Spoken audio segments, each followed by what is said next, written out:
హోషేయ యెహోషువ 15వ అధ్యాయము మొదటి 8 వచనాలు ధ్యానించుకున్నాం. మొదటి వచనము, యూదా వంశస్థుల గోత్రమునకు వారి వంశముల చొప్పున చీట్ల వలన వచ్చిన వంతు ఎదోము సరిహద్దు వరకును, అనగా దక్షిణ దిక్కున సీను అరణ్యపు దక్షిణ దిగంతం వరకు ఉండెను. ఇక్కడ యూదా వారికి వారు దాన్ని కనానుని స్వతంత్రించుకున్న తరువాత అనేకమైన పోరాటాలు పోరాడి వారు ఆ కనాన్ని ఆక్రమించుకున్న జాతుల వారందరినీ కూడా జయించి వారిని తరిమి సంహరించి వారు యెహోషువ నాయకత్వంలో దేవుడు వారికి తోడుగా ఉండగా, దేవుడు చెప్పినట్టు వారు చేయగా, దేవుని బలం మీద అధికారం మీద ఆధారపడి ఉండగా వారు యుద్ధాలు పోరాడి జయాన్ని పొందారు. కొన్నిసార్లు వారు బలహీనలైనప్పుడు దేవుడు తానే పోరాడి వడగండ్ల వాన వంటి వర్షాన్ని కురిపించి వడగండ్లను అనేకుల్ని సంహరిస్తూ ఇశ్రాయేలుకి విజయం ఇస్తూ వచ్చాడు. అయితే దీనికి సాదృశ్యంగా యోధా అంటే యోధా గోత్రం, యోధా అంటే అర్థం ఏంటి? స్తుతి. ఎవరి కుమారుడు? యాకోబుకి లేయా ద్వారా పుట్టిన కుమారుడు. కాబట్టి యోధా అంటే అర్థం ఏంటి? యోధా అనేది 4వ కుమారుడు. మొదటి కుమారుడి పేరేంటి? రూబెన్. 2వ కుమారుడి పేరేంటి? షిమ్యోన్. 3వ కుమారుడి పేరు లేవి. 4వ కుమారుడు స్తుతి. లేయా తన జీవితంలో పొందిన శ్రమను బట్టి, తాను ద్వేషింపబడిన విధానాన్ని బట్టి, తన సొంత భర్త తనను ప్రేమించలేదు, తనను అసహించుకున్నాడు, తనకు దూరంగా ఉంటూ వచ్చాడు, భర్త ధర్మాన్ని నెరవేర్చకుండా ఉన్నాడు. అయితే దేవుడి మీద ఆధారపడింది, భక్తి కలిగి ఉంటూ వచ్చింది. కాబట్టి దేవుడే తనని సిద్ధపరిచాడు. ఎందుకంటే లేయా అని కూడా 2వ వివాహంలో లేయా చెల్లెల్ని రాహేల్ని చేసుకున్నాడు.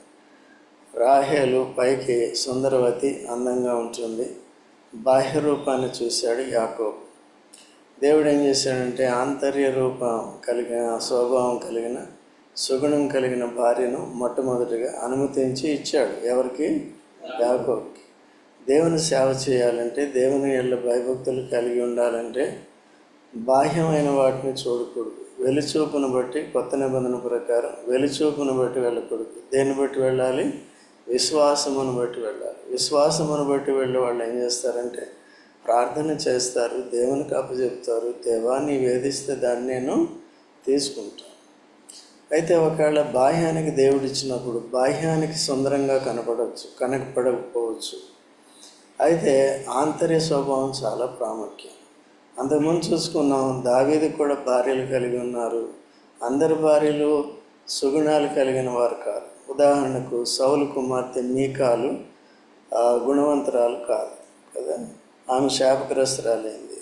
దావీదు మందసాన్ని జయకరంగా తీసుకొస్తున్నప్పుడు, ఆయన వీధుల్లో డ్యాన్స్ వేస్తున్నప్పుడు తాను కిటికీల నుండి చూసి అసహించుకుంది.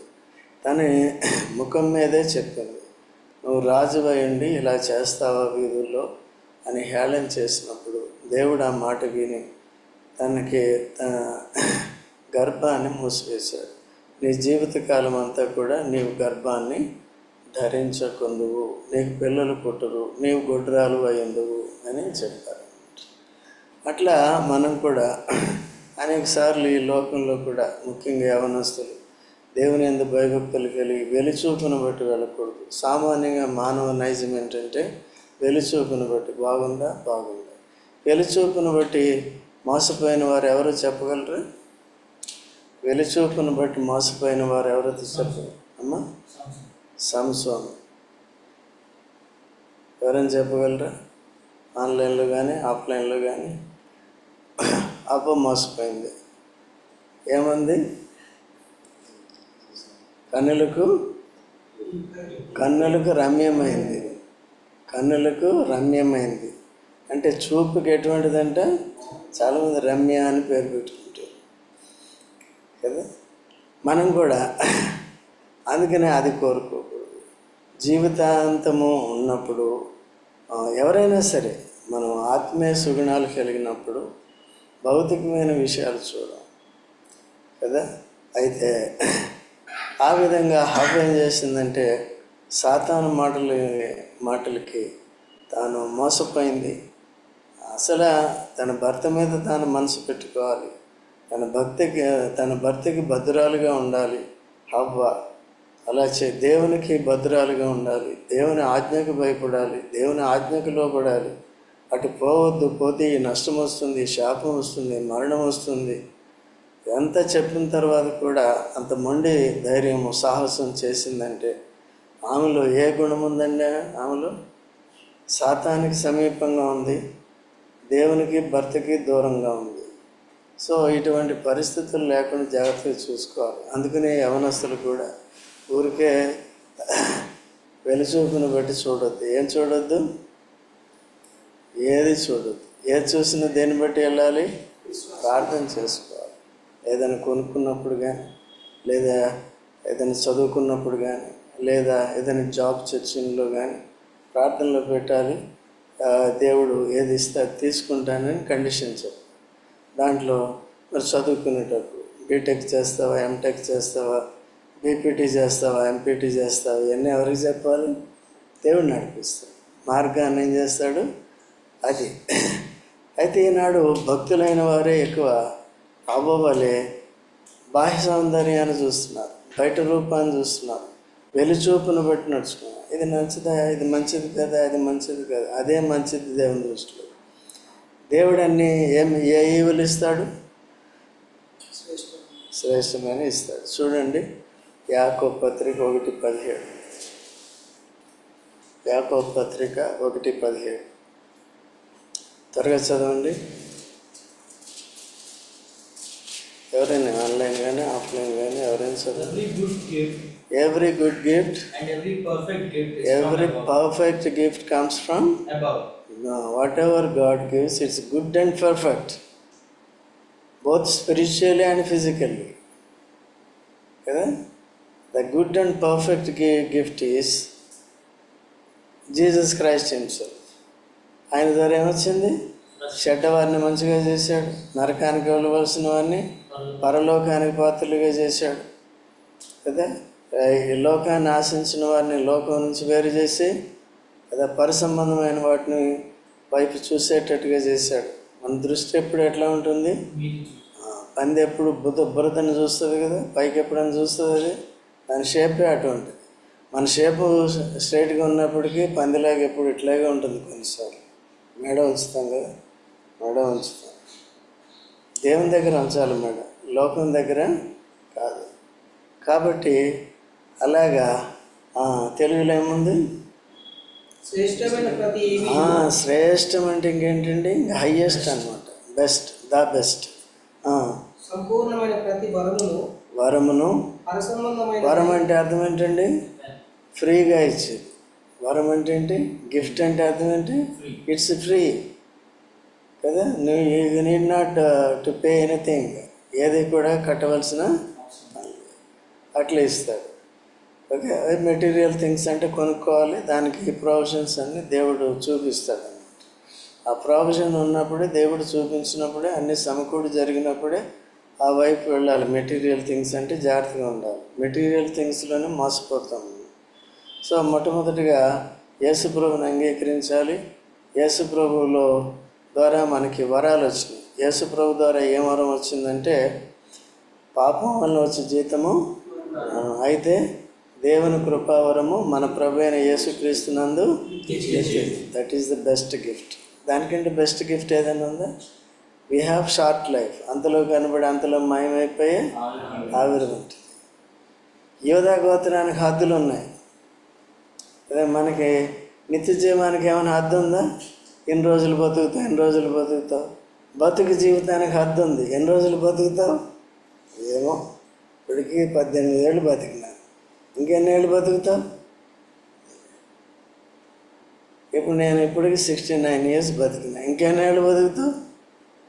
బతికితే మీ కొరకు బతకాలి, అంతే. అర్థమైందండి? లేకపోతే అయిపోయింది మన టైం అయిపోయింది. అందరి టైం గ్రేస్ టైం. ఎంత యవనస్తుడైనా మరణం ముందు మరణం అందరికీ సమానమే కదా. మరణానికి కనికరం ఉంటుందా? చిన్నపిల్లడు వదిలేద్దాం కొన్ని రోజులు ఉంటుందా? ఎత్తుకుపోతుంది వచ్చి. అందుకని ఏం చేయాలి? దేవుని భయం కలిగి హద్దు లేని జీవితాన్ని మనకి వరంగా ఇచ్చాడంటే చూసుకో. మనకి ఫ్రీయే కానీ, నిత్య జీవం మనకి ఫ్రీయే కానీ, యేసుక్రీస్తు ప్రభు దాన్ని మనకి నిత్య రక్షణ సంపాదించాడు. ఎట్లా అంటే తాను పరమును విడిచిపెట్టి దివికి వచ్చి భూమి మీదకి వచ్చి కదా, బీదగా జన్మించి జీవించి తాను సెలవులు అర్పించుకున్నాడు. పరిశుద్ధుడు, పాపరహితుడు, ఏమాత్రము మరణపాత్రుడు కాడు. మన శిక్ష భరించాడు, గాయాలు పొంది రక్తం కార్చి మరణాన్ని జీవించాడు. రక్షణ ఓకే. పాప క్షమాపణ వచ్చింది, నిత్య జీవం వరం వచ్చింది, తర్వాత పరిశుద్ధాత్మని మనలో ఉంచాడు. దేవుని వాక్యం కూడా వరమే. ఈ వాక్యం లేకపోతే మనకి GPS లేదు, దేవుని దగ్గరికి GPS లేదు, పరలోకానికి GPS లేదు. We cannot escape the pollutions of this world. ఈ లోకంలో ఉన్న ఈ లోకంలో ఉన్న పొల్యూషన్స్ నుంచి లోక మాలిన్యాన్ని తప్పించుకునే, పొల్యూషన్ అంటే తెలుగులో లోక మాలిన్యం, తప్పించుకోవటానికి మార్గం లేదు. కాబట్టి Jesus, spirit of God, to teach us, to expand the inner meaning, depth of the word of God. పరిశుద్ధాత్మ మనలో ఉండి ఏం చేస్తున్నారు? మనకి బోధిస్తున్నారు, మనల్ని నడిపిస్తున్నారు. ఓకేనా? సో వీటిని మనకి ఇచ్చారు. ఈ వాక్యాన్ని యేసుప్రభు నిర్లక్ష్యాన్ని పెడితే మనం పరిశుద్ధాత్మను తొక్కి పెడతాం. యేసుప్రభుని పూర్తిగా ఎరగాలంటే దేవుని వాక్యాన్ని ఏం చేయాలి? అనుదినం చదువుకోవాలి, అర్థం చేసుకోవాలి. ఓకే. పేపర్ చదువుకుంటారు, ఇష్టంగా చదువుకుంటారు, ఏం లాభం? ఆ పార్టీ ఓడిపోయింది, ఈ పార్టీ ఓడిపోయింది, ఆ పార్టీ నెగ్గింది, ఈ పార్టీ నెగ్గింది, నీకు వచ్చిందేంటి? నీ జాబ్ నువ్వు చేసుకోవాలి, గవర్నమెంట్ కట్టవలసిన ట్యాక్స్ కట్టాలి. కష్టపడిందంతా కూడా పిండేస్తూ ఉంటారు ట్యాక్స్ రూపంలో. ఏదైనా కొనాలన్నా ట్యాక్సులు, 1 కాదు 2 కాదు, GST అంటాడు, ఇంకోటి ఉంటాడు, కట్టాలి. ప్రభుత్వాన్ని దేని కొరకు చెప్పరా? నిన్ను నన్ను పెండటానికి. అందుకంటే ఏం లేదు. ఓకేనా? అందుకనే పైనుంచి వచ్చే గిఫ్ట్లన్నీ free. Jesus is free, word of God is free, పరిశుద్ధాత్మ ఈజ్ ఫ్రీ. అందుకనే ఆత్మ స్వాధీనంలో ఉండాలి, పరిశుద్ధాత్మ స్వాధీనంలో నడుచుకోవాలి. అర్థమవుతుందండి? సో యోధా గోత్రానికి మళ్ళీ మనం వచ్చినప్పుడు ఏ సరిహద్దు ఇచ్చాడు? ఒక సరిహద్దు అనేది ఉంది. ఎక్కడి నుంచి ఉంది? మీరు సంఖ్యాకాండం 34 చదివితే దాంట్లో ఉంటుంది. సంఖ్యాకాండం 34 3వ వచనం నుంచి చదవండి త్వరగా. Then your south border shall be from the wilderness of sin. Wilderness కాదా, wilderness. Wilderness of sin, along by the coast of Edom. And your south border shall be the outmost coast of the salt sea eastward. ఈస్ట్వర్డ్. తర్వాత దానికి ఏముందంటే ఇక్కడే మళ్ళీ 2వ వచనం చదవండి. యెహోషువ 15:2 చదవండి. అక్కడ మీరు చదువుకుంటే క్లియర్గా ఆ ప్రాంతాలన్నీ కూడా రాసి ఉంటాయి. ఇక్కడ కూడా కొన్ని రాసి ఉన్నాయి. దక్షిణంలో వారి సరిహద్దు ఉప్పు సముద్ర తీరంగా దక్షిణ దిశ చూచుచున్న అఖాతము మొదలుకొని వ్యాపించింది. ఏ సముద్రం అండి? సాల్ట్ సీ కదా. సో ఉప్పు దేనికి గుర్తు అంటే ఉప్పు సత్యానికి గుర్తు. ఓకేనా? ఉప్పు సత్యానికి గుర్తు. ఉప్పు దేనికి గుర్తు అంటే యాంటీ కరప్షన్ కాదు, యాంటీ కరోషన్ అంటే తుప్పు పట్టకుండా చూస్తుంది.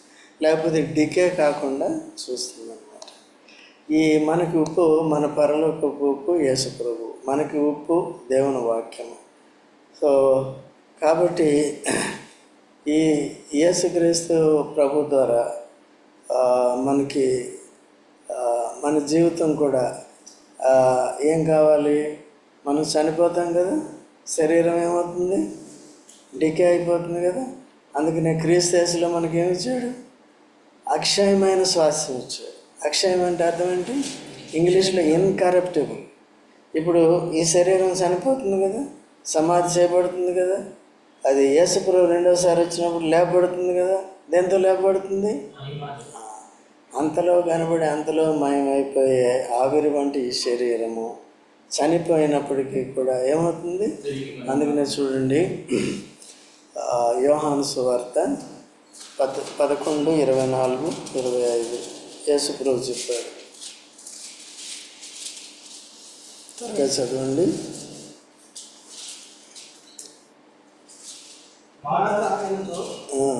అంత్యదినమున పునరుద్ధానమునందు లేచునని ఎరుగుదునని.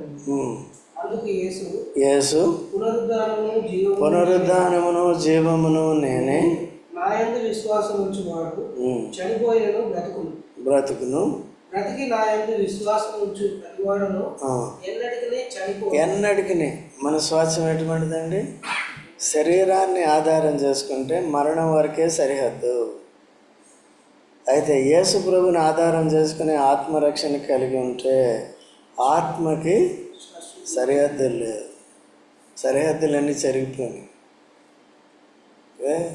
ఇప్పుడు మీ ఇల్లు ఎన్ని గజాల్లో కట్టారంటే 40 గజాలు, 50 గజాలు, 100 గజాలు, 400 అంటారు అన్నమాట కదా. ఇప్పుడు మనకి క్రీస్తు యేసులో ఇచ్చిన స్వాస్థ్యం ఎటువంటిది? అది ఒకటి వైశాల్యము లేనిది, రెండోది అంటే కొలత లేనిది, రెండోది ఏంటి అంటే ఇన్కరప్టబుల్. అంటే అర్థం ఏంటి? యేసుక్రీస్తు ప్రభు కూడా చనిపోయి తిరిగి లేచినప్పుడు ఏమయ్యాడు? అందుకని ఆయనకు ఒక పేరు ఉంది చూడండి. ఎక్కడుంది? 1 తిమోతి 1:17 చదవండి. 1:17 చదవండి. సకల యుగములలో రాజండి యేసు ప్రభు. ఎవరండి? మొట్టమొదటి ఏముంది? సకల యుగముల్లో రాజయ్యండి. ఎవరంటే ఆయన? అక్షయుడు. అంటే అర్థం ఏంటి? ఆయన సకల యుగముల్లో ఉన్నవాడు. ఆయనకి హద్దులు లేవు. ఎవరికి? యేసు ప్రభు. అది లేదు, అంత లేదు. అటువంటి యేసు ప్రభు మనకు దొరికి క్షయమైన శరీరంతో వచ్చి మనల్ని కూడా అక్షయతలోకి తీసుకురావాలని, మనం కూడా సకల యుగాల్లో ఆయనతో పాటు ఉండాలని, తర్వాత యుగాలన్నింటిలో కూడా ఆయనతో పాటు ఉండాలని వచ్చాడు. అక్షయుడు, ఇంకా అదృశ్యుడు. అక్షయుడైతే అదృశ్య చూపించంటే కళ్ళు తెరవాలి, మనోనేత్రం తెరవాలి, విశ్వాస నేత్రం తెరవబడాలి కదా. దేవుని వాక్యం ఇది సత్యమని నమ్మాలి. ఎందుకంటే ఇది సత్యమే. ఎందుకంటే మానవాళికి కావాల్సింది శాశ్వత జీవితం కావాలి అంటే, హద్దులు లేని జీవితం కావాలి అంటే ఏం కావాలి? మనకి కావాలి కదా. ఉప్పు అంటే దేనికి గుర్తు? అక్షయతకు గుర్తు కదా. ఇప్పుడు అది ఇంకోటి రుచికి గుర్తు. ఏవేవో అవి భౌతికంగా, అవి స్పిరిచువల్గా కూడా మనం అప్లై చేసుకోవచ్చు. యేసుక్రీస్తు ప్రభు మనల్ని రక్షించిన తర్వాత యేసు ప్రభు ఏమంటున్నాడు? మీరు లోకమునకు ఉప్పు అయి ఉంటున్నారు. అందరినీ కూడా అక్షయతలోనికి తీసుకురావటానికి మీ ప్రవర్తన ద్వారా క్రీస్తులోనికి తీసుకురావాలి, క్రీస్తుని చూపించాలి. లోకము విశ్వాసుల ద్వారా భద్రపరచబడుతుందే తప్ప లోకాన్ని లోకస్తులు భద్రపరచుకోలేరు. అదే లోకమంతటి కొరకు మనం ప్రార్థన చేస్తున్నామా లేదా?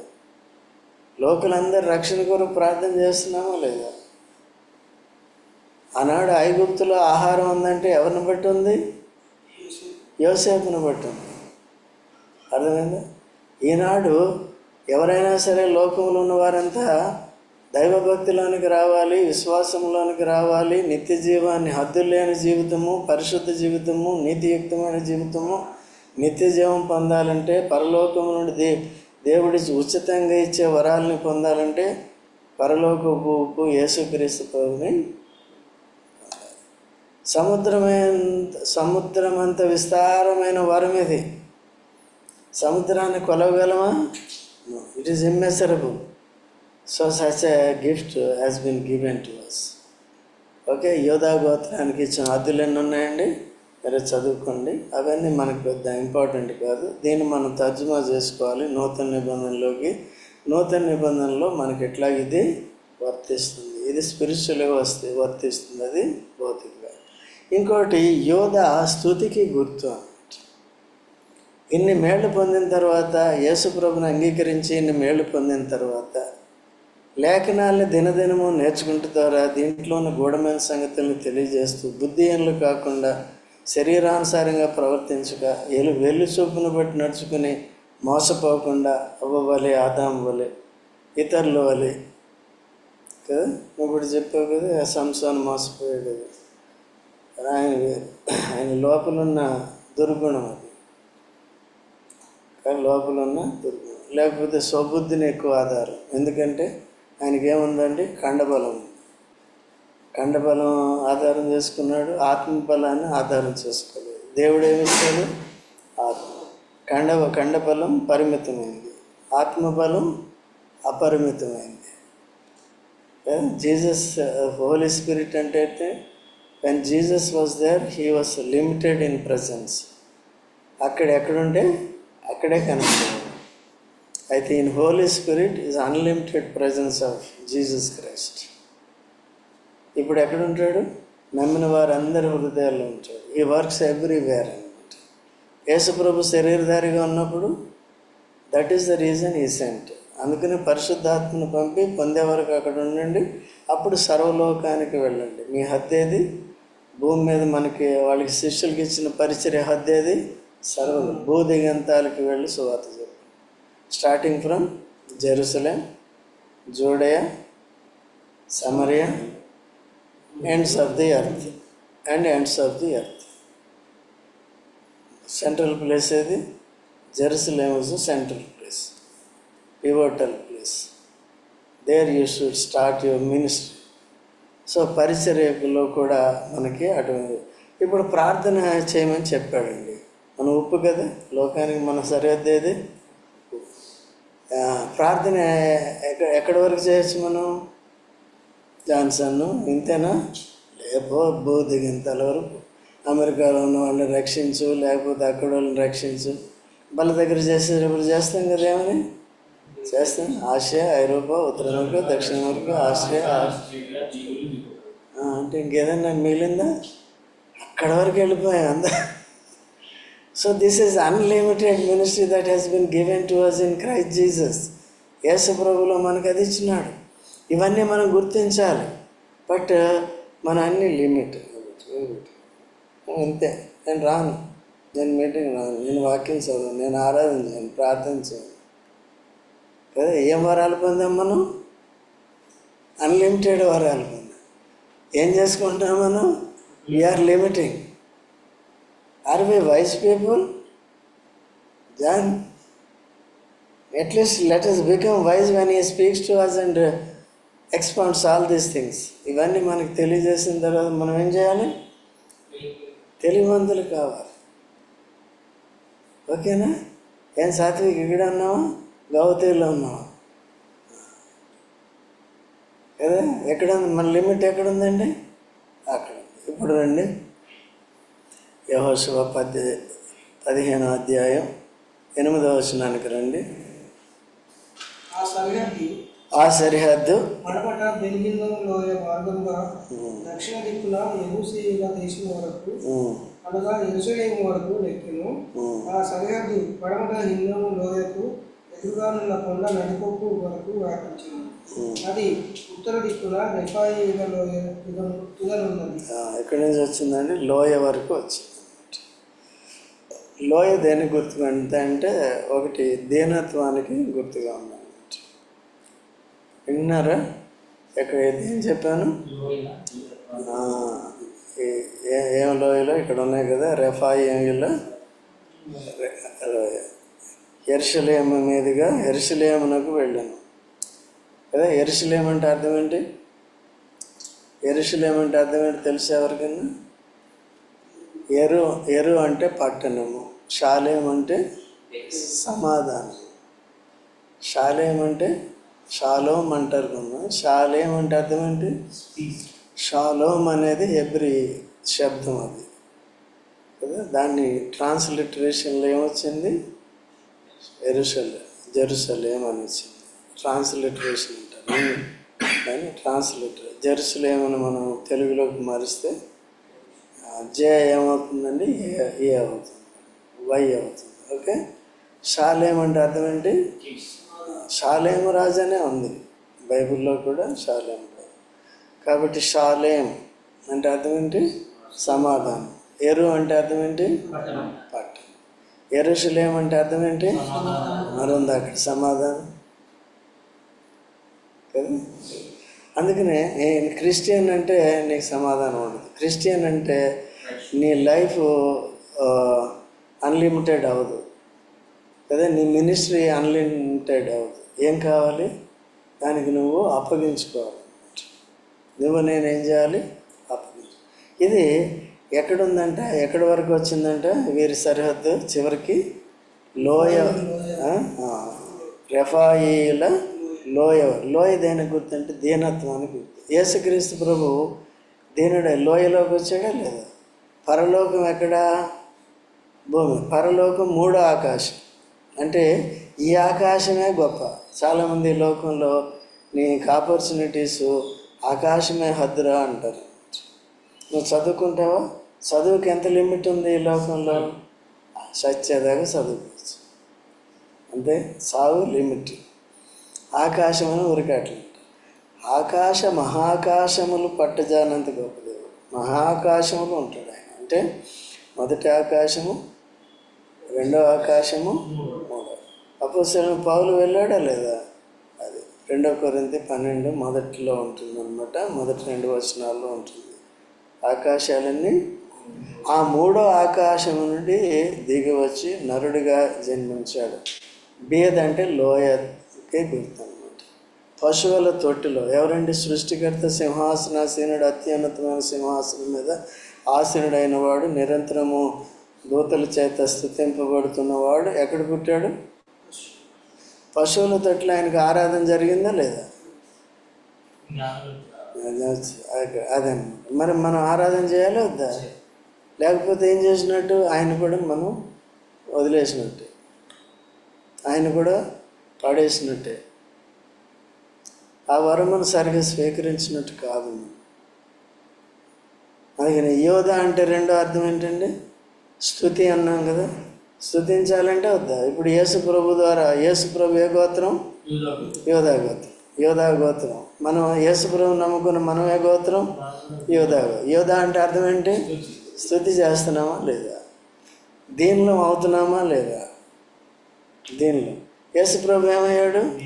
దీనుడయ్యాడు కదా. పశువుల తొట్టిలో పుట్టాడు. ఇక్కడ లైఫ్ ఉంది. ఎదిగాడు ఎదిగాడు ఎదిగాడు. మళ్ళీ ఎక్కడికి వెళ్ళాడండి? డెత్. డౌన్కి వెళ్ళి, ఇంకా డౌన్కి వెళ్ళి కదా, అగాధంలోకి వెళ్ళినాడు. ఎవరు? యేసు. అక్కడికి వెళ్ళిన తర్వాత అంత పైకి వెళ్ళారు. తండ్రి, నేను నీ వద్ద ఉన్నప్పుడు నాకు మొదట ఏ మహిమయుండునో తిరిగి ఆ మహిమను వచ్చిందా లేదా? ఇక్కడికి వచ్చినందుకు మనల్ని అందరినీ సంపాదించుకున్నాం. దేవదూతలతో పాటు మనం కూడా దేవుని శాశ్వత కాలంలో సేవించేటట్టు మనల్ని ఏర్పరచుకున్నాం.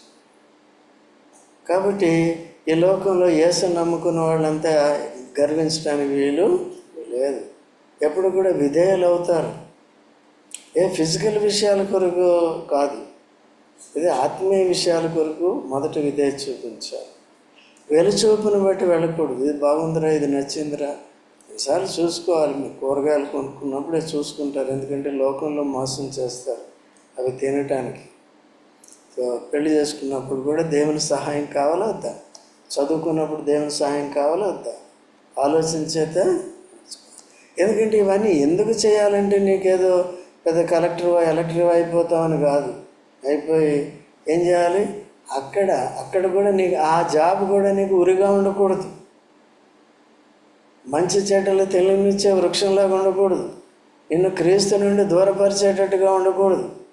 నీ భార్య, నువ్వు పెళ్లి చేసుకునే భార్య నిన్ను క్రీస్తు నుండి, దేవుని యొక్క అన్లిమిటెడ్ ఆశీర్వాదాల నుంచి, పరసంబంధమైన ఆశీర్వాదాల నుంచి దూరపరిచేటట్టుగా ఉండకూడదు. ఆత్మీయ జీవితంలో నిన్ను సేవించడానికి నీతో సహకరించేటట్టుగా ఉండాలి. అర్థమైందా? అబ్రహాం భార్య శారా సహకరించిందా లేదా? ఎవరు పెళ్లి చేసుకుందాం? మా సునీత పెళ్లి చేసుకుంది. స్వేచ్ఛగా ఉందా ఇప్పుడు? భర్త ఏం కావాలి? ఇంకా అవిశ్వాసంలో ఉన్నాడు కాబట్టి. అయితే అది మేనేజ్ చేస్తుంది. అటు ఇటు బ్యాలెన్స్ చేసుకుంటే ఏం చేస్తుంది? అట్లా చాలామంది ఉంటారు. Sunita only it's not exception, but so many people are like that. కొన్నిసార్లు సరే పెళ్ళి అయిన తర్వాత కూడా భర్త నమ్ముకుంటాడు, లేక భార్య నమ్ముకుంటుంది. ఈ కేసులన్నీ ఉంటాయి. ఒకరిని బట్టి ఒకరి ప్రవర్తన బట్టి ఒకరిని ఏం చేయాలి? నెమ్మదిగా ఓపికతో రాబట్టుకోవాలి, జ్ఞానంతో కాపురం చేయాలి. ఆత్మీయ జీవితానికి, ప్రార్థనా జీవితానికి, సహవాస జీవితానికి ఆటంకం లేకుండా చూసుకోవాలి. ఎవరు? If somebody is your partner in life who is not a believer, విశ్వాసి కాని వారు ఆటంకపరచకుండా జాగ్రత్తగా చూసుకోవాలి. కొన్ని విశ్వాసులైన వారు కూడా ఏం చేస్తారంటే వాళ్ళ ఎదుగురు అక్కడే ఉంటారు. వాళ్ళని కూడా జయించుకుంటూ రావాలి. మా సూర్యకుమారి ఏది వెళ్ళిపోయిందా? సూర్యకుమారికి కూడా ఆ ప్రాబ్లమ్స్ ఉంటాయి. ఏం చేస్తాం? అందుకని మన సహవాసంలో ఏంటంటే అందరికీ కామన్గా బోధ చేస్తాం. బోధ చెప్పినప్పటికీ ఒక్కొక్కళ్ళ పరిస్థితిని గమనించి, వాళ్ళ ఇంట్లో సమస్యలు ఎలాగ ఉన్నాయి, నా భర్త ఎటువంటి వాడు, అత్త ఎటువంటిది, మిగిలిన వారు ఎటువంటి వారు, ఇవన్నీ చూసి దాన్ని బట్టి ఎంకరేజ్ చేయవలసి ఉంటుంది. మన విజయలక్ష్మి కానీ ఇంకా కొంతమంది ఉన్నారు అట్లా. సో మీది కూడా గమనిస్తాం. శరీరతత్వం ఎంత ఉంది, ఆత్మీయ ఆసక్తి ఎంత ఉంది, ఆత్మీయ జీవితంలో ఎట్లా మార్పు చెందుతున్నారు, ఇవన్నీ అబ్జర్వ్ చేయవలసి ఉంటుంది. ఏం మిస్టర్ ఇక్కడ ఉన్నాం? అర్థమైందా? చేయలేదా? కాబట్టి ఇప్పుడు మనం ఎవరమండి? యోధా గోత్రంలోకి ఎక్కడ పనికిరాని పాపులు ఎక్కడ తీసుకొచ్చాడు?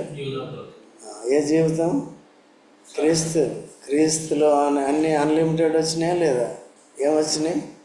తర్వాత చూసుకోండి, మళ్ళీ ఒకసారి గుర్తు చూసుకోండి. ఓకే, రైట్, ముగించుకుందాం.